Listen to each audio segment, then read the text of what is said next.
Mabuhay! My name is John. I am one of Lenlen's high school barkada.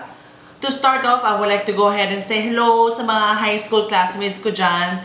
Hello sa inyo. Of course, most especially to Kiseka. Kay Lalaine, Faye, Cheche, Joy, Alvin. At saka babanggitin ko na rin si Nene at saka si Grace. Although nandito na kaming tatlo sa California, babanggitin ko pa rin kayo. So, hello sa inyo. And of course, to Tantan and Lenlen, congratulations sa inyong dalawa. So, let's go ahead and start na sa mga questionnaires.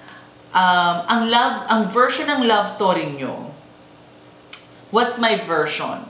Ang version ko kasi, si Len, nagkakilala sila sa online dating. Nagchat-chat sila one time, si Lenlen nagchat-chat, si Tantan nagchat-chat, tapos nagkatugma sila pareho.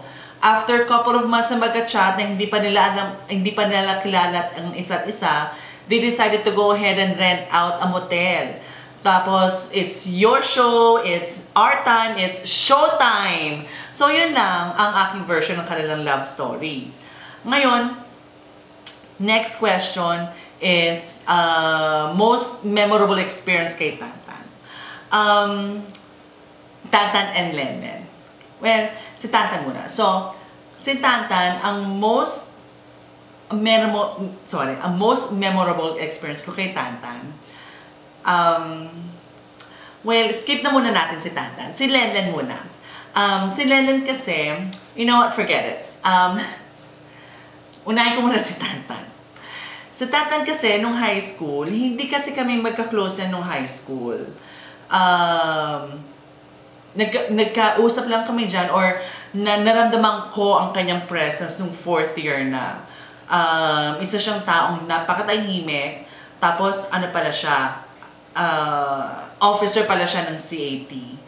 Tapos after nun,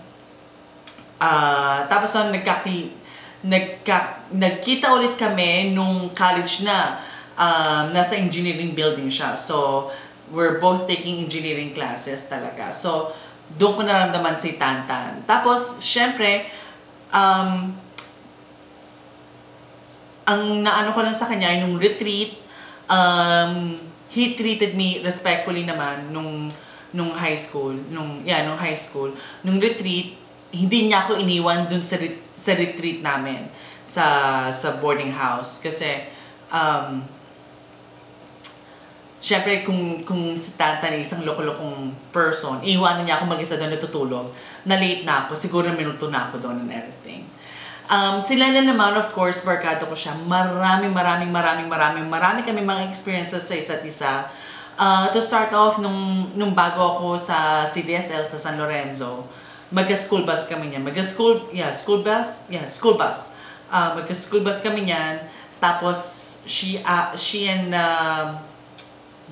Janet Ralios actually asked me what's my name. So, I responded na lang na, bakit? May crush kayo sa akin. So, doon na nag-start ang aming pagkakakilala sa isa't isa. Ano pa ba? Tapos si Lenlen, ang alam ko kay Lenlen, siya ang isa sa mga main hint ko mga kaibigan.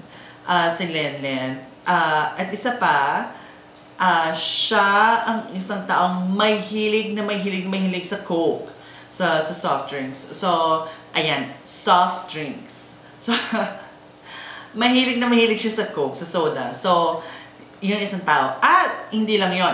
Siya din ang kilala kong super curfew with the parents. Pag talagang sinabi niya kailangan na niyang umuwi, talagang kailangan niyang umuwi. So, yun ang naano ko kay Lenlen. Tapos yung high school, yung retreat, nung lahat. Hindi ko alam kasi kung kasama siya sa Enchanted Kingdom Pero kasi sa Enchanted Kingdom, nung naglakwatsa ako noon, kasama ko noon, katabi ko noon si Faye. Nasa kaliwa ko si Faye, nasa kanan ko si Army Ambiona. Si Army Ambion. So, hindi ko yata naman si Jenny noon, pero I could be wrong. So, yon ang mga yes. Also, most memorable ko sa yung kay Lenlen and Tantan. The most recent trip, yung Philippine trip ko recently, nung March, April, nasa trinoma kami.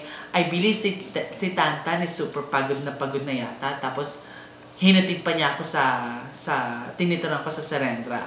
Tapos, si Lenlen, ganun din. Pagod na rin siya sa review, I think, sa review or sa OJT yata niya or something.